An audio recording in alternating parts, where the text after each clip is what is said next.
Okay, we are going to get right to it. This is going to be a week of job action today. It begins with the elementary teachers here in Toronto and York. So joining me now, Education Minister Stephen Lecce. We've met before. Yes. We've heard a lot of these answers, but I'm hoping to get some new ones out of you today. This week is going to be a tumultuous one. We got Toronto, York, Ottawa, Carleton today.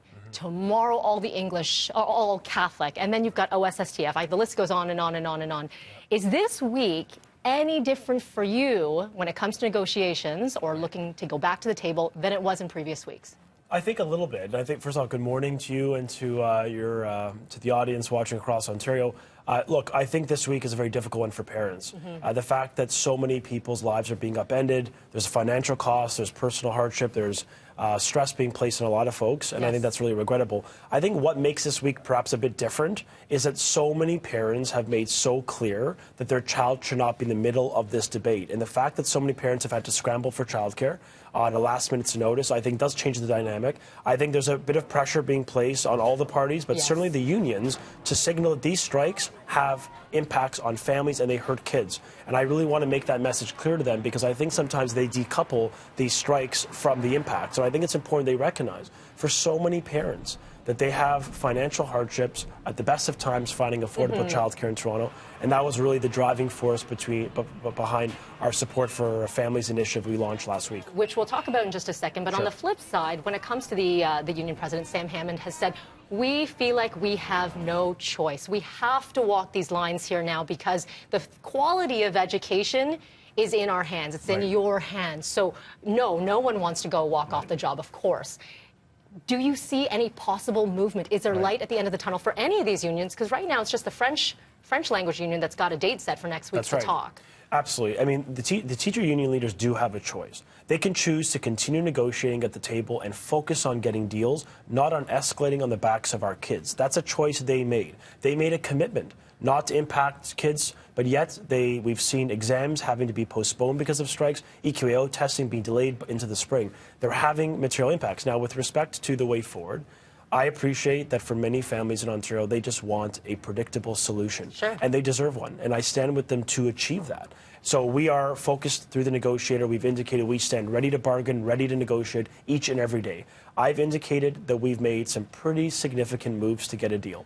What I'm urging the union to do, who have tabled a proposal at the beginning of the process and have not changed it at all, is to be reasonable. I think I've signaled in word and deed that the government of Ontario has made some moves. I'm prepared to be reasonable. I'm prepared to continue discussing with them how we can come up with some innovative ways to get a deal. That's the benchmark I care about, and I want to achieve that. But, you know, Melanie, it requires the teachers' union to embrace that spirit. It can't just be the Crown making moves and the unions being entrenched in their positions. The fact that we have over 80% of the Ontario education budget being spent on compensation speaks and underscores my point that we need to look at how we can, yes, maintain a high-quality education system by investing in students, not in compensation. Let's talk about some of the issues, because whenever we take it to social media, everyone chimes in, right? Teachers, the parents, people who work for the government, everyone. So one big question that I continued to get was the future of full-day kindergarten. Yes. What is the future of full-day kindergarten? I want to strengthen all-day kindergarten. I'm committed to strengthening all-day kindergarten. I've made that clear. We've got an interesting model of one EA, one teacher. There's efficacy in it. I've said this before at parliamentary committee. I'm clearly on the record saying I want to strengthen it.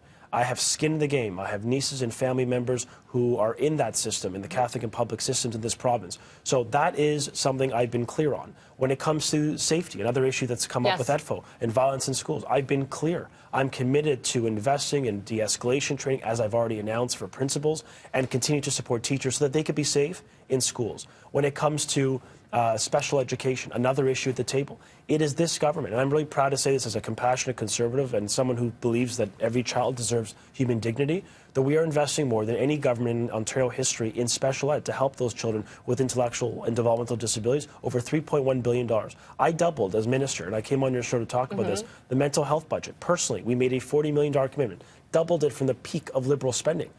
All the issues they've raised, we have solutions, we have investments, and we're talking about how we can further improve that going forward. Well, when it comes to the model, though, we've seen some job losses and some people being bumped down the rungs when it comes to occasional teachers and then different ECEs in the classroom. So, yes, you'd love the full-day kindergarten, but the structure is going to be different. We know it's got to it's going to look different. Is it enough? Is this enough?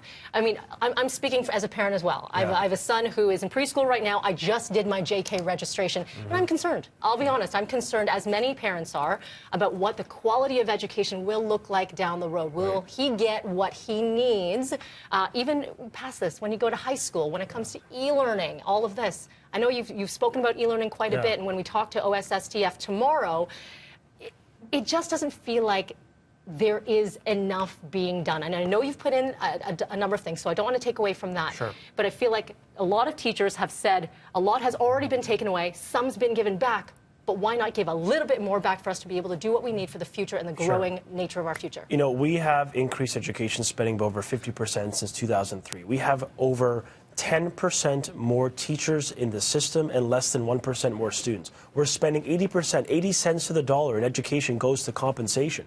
If we want to maintain a world-class education system, one of the best education systems within this province, we need to invest in our kids. And the fundamental contrast is this government and myself as minister representing the Crown at the table is saying if we're going to put incremental dollars in the system, it better go into our kids. And the teacher unions, including those that will be on the show tomorrow, the question fundamentally is why is it that they believe we should be spending $750 million of parents' tax dollars each and every day to go towards enhanced compensation for folks who we value.